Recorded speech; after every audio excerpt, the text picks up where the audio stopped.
The Become Worth Following Leadership Academy presents Self-Talk. Visit us at becomeworthfollowing.com. Do you hear voices in your head? It's okay, you can admit it. We all hear them. They help us make plans, make decisions, and make things better. They're a part of us. The voices in your head are kind of your way of reasoning things out before you make a move. I don't know about you, but sometimes my voices seem to babble on and on and on. Experts call this chatter. It's no big deal, but sometimes the chatter takes over when you wish it didn't. Sometimes the chatter urges you to do things you don't want to do, or maybe it stops you from doing things you may want to try. It may even make you feel a way you didn't want to feel. We call this negative self-talk, and don't get me wrong, there is a good reason why we do it.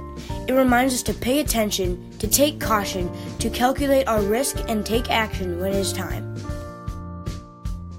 The problem comes when listening to the chatter makes us do things that aren't that great for us. Or worse, it makes us afraid to do things that need to be done. And sometimes, when those voices get going, they're really hard to stop. For me, it used to feel like a worm was crawling around inside my head that I needed to stop. Until I learned how to calm this chatter down by using a technique I like to call worm. First, the W. You have to learn to notice times when you are talking to yourself in a way that could cause you a problem. This is called being a witness. Sometimes it takes a few days to recognize those times. Don't fight it. Remember, it's normal. Just say to yourself, there it is again, that silly chatter. Next, the O. As soon as you hear that negative self-talk try to get in its way, we call this obstruct. Obstruct the chatter by using a quick phrase that reminds you to stop that line of thinking. It can be as easy as saying stop or pushing your palm to your forehead. Whatever you do, make it attention-getting and quick. Now it's time for the R. Simply redirect this negative line of thinking into a more positive one. One of my favorite redirects is when the voice says something that you know is going to cause you a problem. Say, yep, that's true, but it's also true that... And fill in the blank with a more powerful statement that directs you to what you want to do, not what the chatter wants you to do.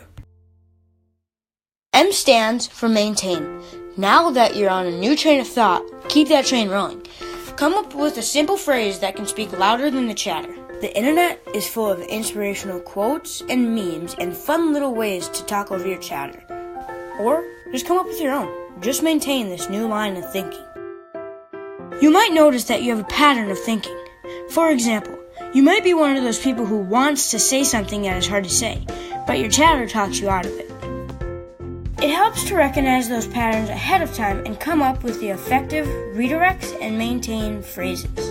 Like, it's true that it's not polite to interrupt, but it's also true that it's okay to ask questions. And if I don't do it, no one will. If I don't do it, no one will. Thinking of stuff ahead of time can take a lot of self-awareness and thought. But at least this way, when the situation pops up, you can worm your way right into the conversation. You can always visit the Become Worth Following website and get our PDF that helps you with problematic chatter and some good suggestions how to stop that worm. For now, let me give you an example of my life. I used to struggle getting off the couch and working out. Before I could even get my hand on the snooze button on my cell phone, the chatter in my head would give me 100 reasons why I should just stay on the nice, warm couch. Now, as soon as the alarm goes off, I start the obstruct part of the worm technique. I simply count backwards from 5. Then I direct my attention to getting my feet on the floor. I start chanting to myself, get on the road, get on the road, get on the road.